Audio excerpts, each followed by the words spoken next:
솔로몬 그 히브리 말로는 샬롬이라 말합니다. 평화라 하는 뜻이죠. 솔로몬에게는 별명이 하나 있어요. 여디디아라 하는 별명이 있는데, 이 말의 뜻은 여호와 하나님으로부터 많은 사랑을 받았다, 사랑을 받은 사람이라 하는 그런 뜻이에요.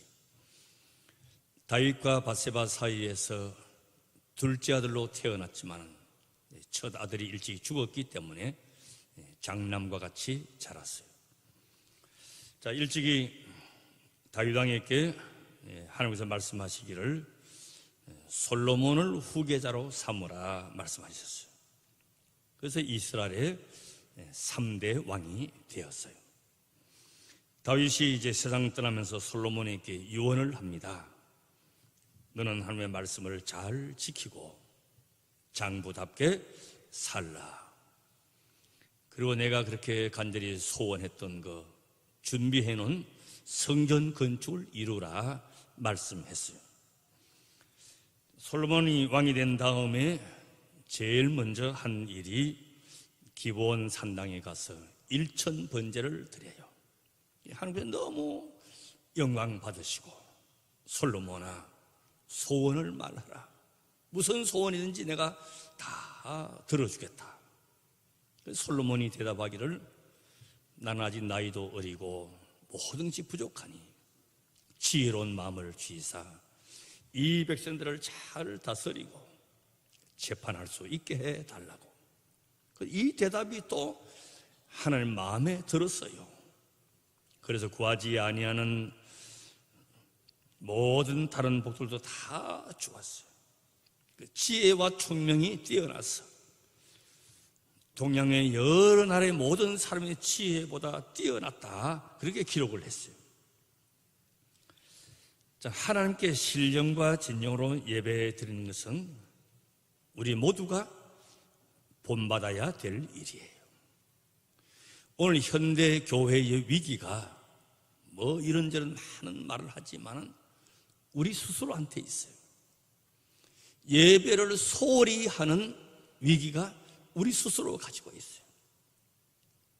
많은 사람들이 예배를 귀하게 여기지 아니해요. 이런 주일 오후 예배나 3일 예배, 교회의 모든 공적인 예배는 빠지지 않아야 돼요. 또 지혜를 구하는 이 태도는 이 시대의 모든 지도자들, 대통령이나 공직자들, 국회의원이나 장관들, 하나님의 지혜를 구하는 자세가 참 필요한 것이에요. 솔로몬을 보면 잠언을 3,000개를 말했어요. 노래를 몇 개 지었느냐? 1,005개의 노래를 지었습니다. 백향무로부터 우술초까지 식물을 다 노했고, 짐승들, 새, 곤충들, 어패류까지 모든 분야에 능통했다 그랬어요. 또 솔로몬은 풍요를 누렸습니다. 궁궐에서 함께 식사하는 사람이 많았는데 하루 식사를 위해서 밀가루 60석, 고운 밀가루 30석, 살찐 소가 10마리, 초장의 소가 20마리, 양이 100마리, 그 외에도 사슴, 노루, 새들도 식재료로 사용했다. 하루 식사하는데 이렇게 많이 재료가 들어갔으니 얼마나 왕궁의 생활이 풍요로웠느냐는 것이. 그리고 다윗이 그렇게 사모했던 성전을 솔로몬이 건축합니다. 그 자리는 아브라함이 백세의 난 아들 이삭을 바쳤던 모리아산 거기에 솔로몬 성전을 건축하고 성대하게 봉헌 예식까지 했어요. 자, 여기까지 솔로몬의 인생 행동은 신앙적이었고 하나님이 기뻐하시는 길이었고 아름다운 이야기로 이어지는데, 그 이후가 문제였어요. 우리가 살아가는 인생 길에는 언제나 갈림길이 있게 마련입니다. 그 갈림길에서 어느 쪽을 선택하느냐 하는 것이 대단히 중요한 것이, 인생의 이정표 앞에 섰을 때에 어느 쪽으로 선택하느냐. 대부분 사람들을 보면요, 고생할 때는 넘어지지 않는데 잘 되고 나서 넘어져요. 성공한 뒤에 위협이 찾아와요. 하나님의 축복을 끝까지 지키고 은혜를 지키는 것이 보통 어려운 것이 아니에요. 솔로몬이 좋은 본이 되는 것이에요. 하나님의 성전을 7년 동안 지었는데 자기 왕궁은 13년이나 걸렸습니다.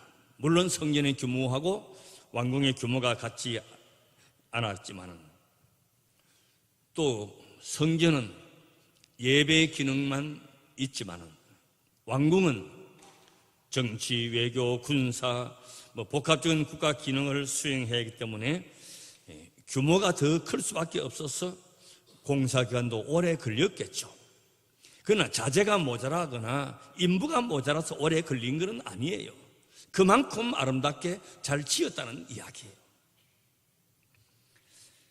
그런데 이게 문제가 아니고 지혜의 왕 솔로몬이 인생길에서 이정표를 분간하지 못했다는 거예요. 부와 권세와 명성이 천하의 요랑보다 높아지니까 하나님을 멀리하는 거예요. 말씀을 멀리하는 거예요. 지혜의 왕이지만 하나님을 멀리하는 것은 가장 어리석은 일이에요. 이정표대로 가지 아니하고 쾌락을 쫓아갑니다. 이방 여인들 강난에서 모아 아내로 취하였고 멀리 대륙에 있는 여인까지 모아서, 그 당시에는 왕들이 왕비가 몇 명 되는 것은 다 있지만 솔로몬은 1000명을 아내로 삼고 살았어요. 인간 정조뿐 아니고 신앙 정조도 던져버렸어요. 하나님의 사랑을 받았던 그가 여디디아라고 하는 별명까지 붙었던 솔로몬이 아브라함의 하나님, 이삭의 하나님, 야곱의 하나님, 아버지 다윗 왕의 하나님을 배신합니다. 그리고 시돈의 아스다론 여신, 암몬의 밀곰 우상, 모압의 거모소 신을 다 들어와 가지고 숭배한 거예요. 이해가 되어지세요? 일천번대로 하나님의 응답을 받았고 지혜와 총명을 얻었고 부와 권세도 얻었던 하나님의 은혜를 입었던 사람 여디디아가 이렇게 우상에 빠질 수가 있냐? 이거로만 끝난 게 아니에요. 그 뒤에 계속 이어지는 거예요. 분열이 됩니다. 이스라엘 10지파는 여로보암에게 넘어가 버렸고 베냐민 지파와 유다 지파 두 지파만 유다를 이루었습니다. 3000년 전에 솔로몬 시대나 오늘날 우리나 하나편을 언제나 갈림길에 있게 되고 이정표의 원리는 똑같다는 것이에요.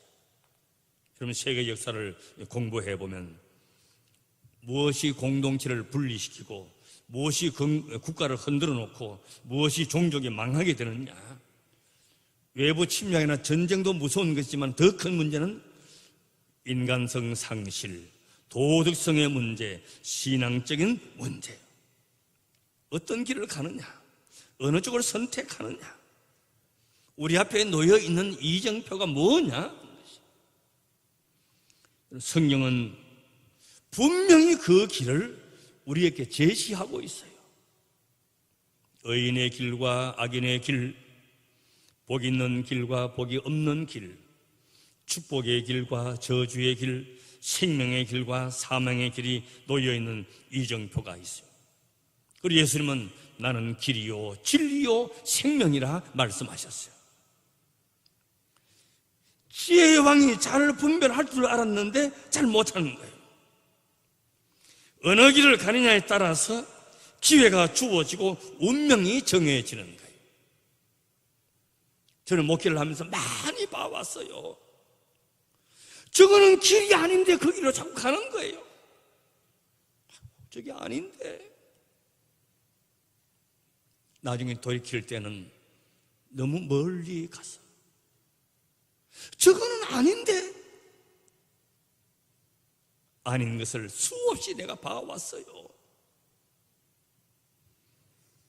미국의 16대 아브라함 링컨 대통령이 남북전쟁 중에 군 지휘관들에게 이런 말을 했습니다. 내 관심은 하나님이 우리 편이시냐, 이게 관심이 아니고 내가 하나님 편에 있느냐, 이걸 내가 늘 걱정하고 있다 말했어요. 그러면 내 관심은 어디 있느냐? 인생길의 이정표 앞에서 무엇을 기도로 선택하느냐? 솔로몬이 처음에는 하나님을 마음에 두고 예배를 정성껏 잘 드렸습니다. 모든 하나님의 말씀대로 했습니다. 순종했습니다. 그런데 시간이 지나니까 세상 연락으로 쭉 나아갑니다. 여인들에게 마음을 뺏깁니다. 잘못 선택된 이정표를 따라 나아갑니다.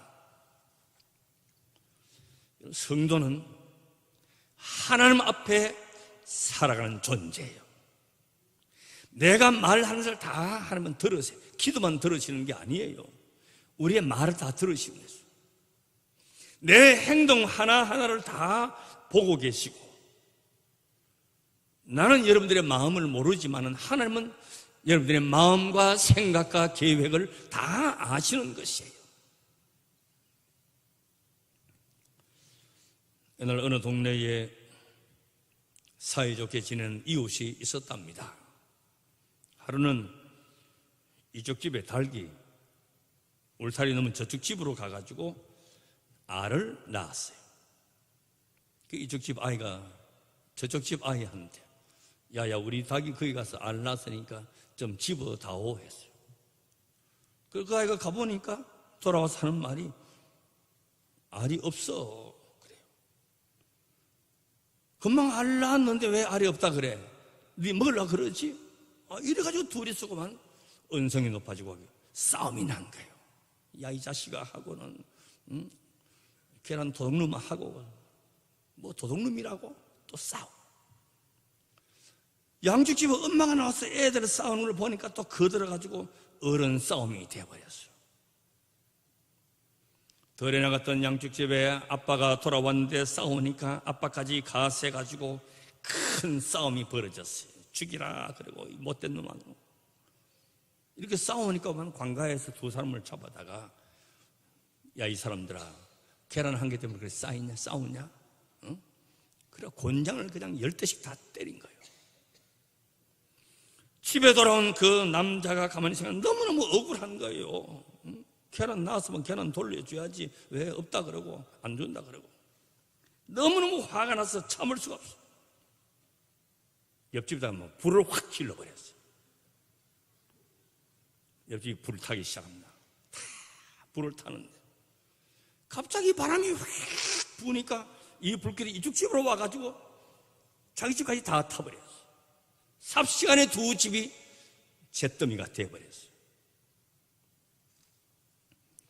두 집 식구들이 잿더미에 앉아서 한숨을 쉬면서 하는 말이, 우리가 계란 한 개 때문에 이러냐, 그렇게 했다는 거예요.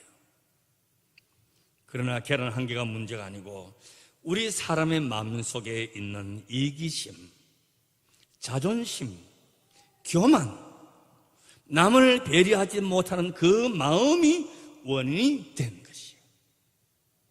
이 이야기는 톨스토이가요 82살이 되었을 때 책을 하나 썼는데 재난의 원인이라 하는 책을 썼어요.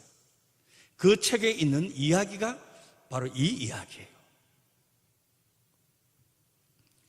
양갈래길에서 친절을 주었더라면, 우리 닭이 낳았지만 계란 너 먹을래? 했더라고 한다면, 아니야 우리가 같이 먹자 했더라면, 얼마나 사이 좋은 이웃이 되었고 더 우애가 깊은 이웃이 되었겠단 말이죠.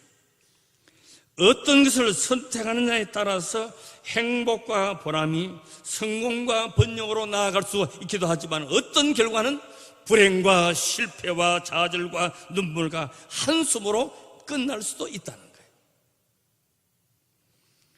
자, 그럼에도 불구하고 우리는 왜 슬픔의 자리에서 기쁨으로 나아가고 미움의 감정에서 사랑과 신뢰로 관계로 나아가고 또 역경을 넘어서 희망의 세계로 나아가는데 왜 그걸 이루지 못하느냐? 그 영국의 작가 가운데 엘리오트라고 하는 사람이 있는데 그분의 이야기를 들어보면요, 우리 인간은 스스로 내가 만든 감옥에 내가 갇혀서 산다. 그래서 그 길을 못 나간다는 거예요. 내가 무슨 감옥을 만들었고 내가 뭐 갇혀 있느냐? 그분이 말하는 감옥을 보면요, 첫 번째 감옥이 이기적인 자기 사랑의 감옥이라 하는 것이. 이기적인 자기 사랑. 남을 사랑한다고 하지만은 결국은 자기 사랑이라는 거예요. 우리가 하나님을 경외한다고 한다면 하지만은 결국 내 유익을 구하는 신앙이라고 한다면 이게 감옥이 있는 거예요. 철저하게 자기 중심, 이것이 무서운 감옥이에요. 두 번째 감옥은 근심이라고 하는 감옥이에요. 세상 일이 근심 걱정해가지고 될 일이 아무것도 없어요. 그럼 예수님께서 염려한다고 키 한 자 더 할 수 있느냐? 염려하지 마라 그랬어요. 근데 염려의 감옥에서 우리가 벗어나지 못하는 거예요. 세 번째 감옥은 지난날을 생각하는 향수의 감옥이랍니다. 그때는 원망도 많았고 불평도 많았고 기쁨도 없었는데 지금 와서 보니까 어우야, 그때 좋았구나. 가정법을 많이 쓰는 거예요. 내가 그때 그 인간 만나지 말아야 되는데, 그때 내가 인감도장 찍어주지 말아야 되는데, 그때 이렇게 했어야 되는데, 그때 그거 샀어야 되는데 후회하는 거예요. 과거에서 벗어나지 못하는 것이 감옥이라는 것이. 네 번째 감옥은 선망이라고 하는 감옥이랍니다. 내 것이 소중한데 언제나 남의 것이 더 좋아 보인다는 거예요. 남의 밥그릇이 더 커 보인다는 것이. 내 처지에 감사가 없어요. 이런 솔로몬을 보면 이 여인이 매력이 있구나, 또 궁궐로 와서 부인 삼고, 노랑머리도 이쁘구나, 노랑머리도 데려오고, 검은 머리도 데려오고, 눈이 파란 거 보니까 또 파란 것도 데려오고, 까무잡잡한 것도 데려오고, 허리 가는 사람도 데려오고, 1000명을 데리고 살아서 행복했냐? 불행했고, 그것 때문에 내 짐작인다면 오래 살지 못했어요. 1000명의 여인이 한 궁궐에서 사니까 얼마나 미움 갈등이 많았겠어요. 그래가지고 환갑도 못 넘기고 솔로몬이고만 세상 떠나버렸어요. 또 하나의 감옥은 분노와 미움의 감옥이랍니다. 미움, 분노, 시기, 질투, 이거는 무서운 자기 감옥이라는 것이에요. 우리가 누구를 미워하면 남을 가두는 것이 아니고 내가 갇히는 거예요. 오래 품고 풀지 못하니 결국 신앙의 자리, 은혜 자리에 나아가지 못하고 하나님 앞에 불쌍한 자가 되는 거죠. 그 감옥에서 스스로 망가지는 거예요. 누굴 미워하면 그 사람이 망가지는, 내가 망가지는 거예요. 어떤 젊은 농부가 꿈을 가지고 열심히 했답니다. 열심히 해서 내 자녀도 잘 키우고 행복한 삶을 살아야지. 열심히 일했더니 가을이 돼서 보니 논에 풍년이 들었습니다. 잘 결실했습니다. 그런데 가만히 보니까 자기 아랫논에 있는 그 집이 더 풍년이 들은 것 같은 거예요. 그만 자기 풍년은 기쁨도 없고 마음이 상했어요. 이거는 필시 내가 우리 논에 거름도 많이 하고 비료도 잘 주고 이렇게 했는데 그 물이 밑으로 흘러내려가 가지고 이 집이 더 풍년이 들었구나. 내가 두고 보자.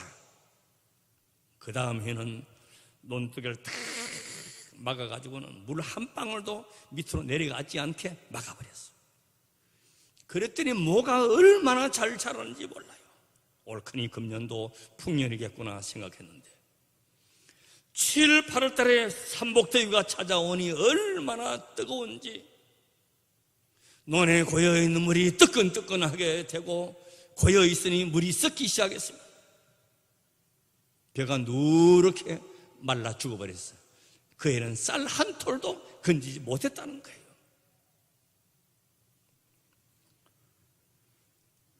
미움과 시기 질투는 물만 썩게 만드는 게 아니에요. 사람의 마음을 썩게 만드는 것이. 엇갈리는 마음, 생각, 감정에서 어느 이정표를 따라가느냐 대단히 중요해요. 함께 은혜의 자리, 함께 축복의 자리, 함께 양보하는 자리, 함께 나눌 수 있는 자리로 가느냐, 아니면 나도 망하고 다른 사람도 함께 넘어지느냐, 이걸로 분간을 못하는 거예요. 양갈래길에서 한쪽은 복된 길로 다른 한쪽은 복이 없는 길로 가는 것이죠. 성경에 분명히 이 길을 말씀하고 있어요.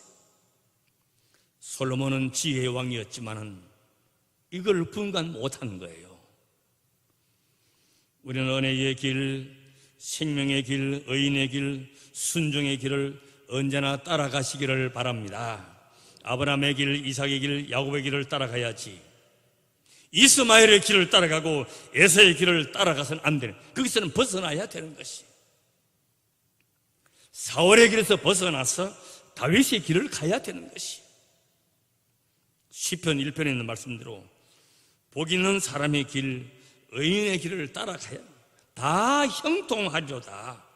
그 길을 가야 되는 것이. 악인은 그렇지 아니하며 바람에 나는 겨와 같고 심판을 견디지 못하고 악인의 길은 망하는 길이라. 분명히 선을 꺼서 말을 했는데도 우리가 그걸 못 보는 거예요.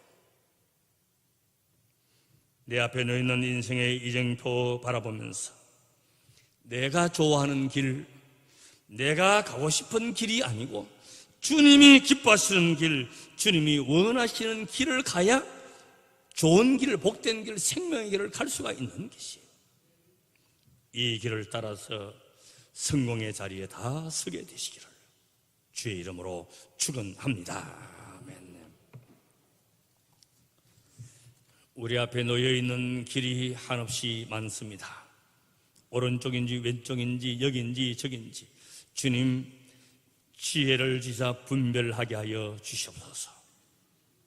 지혜를 얻던 솔로몬도 분별하지 못해서 마지막에 하나님을 멀리 떠났던 것이 교훈이 되어서 저희들은 갈수록 살아갈수록 하나님의 은혜의 자리에 가기를 원하고 말씀 따라 행하게 하시고 주님 편에 서서 그 길을 걷게 하여 주시옵소서.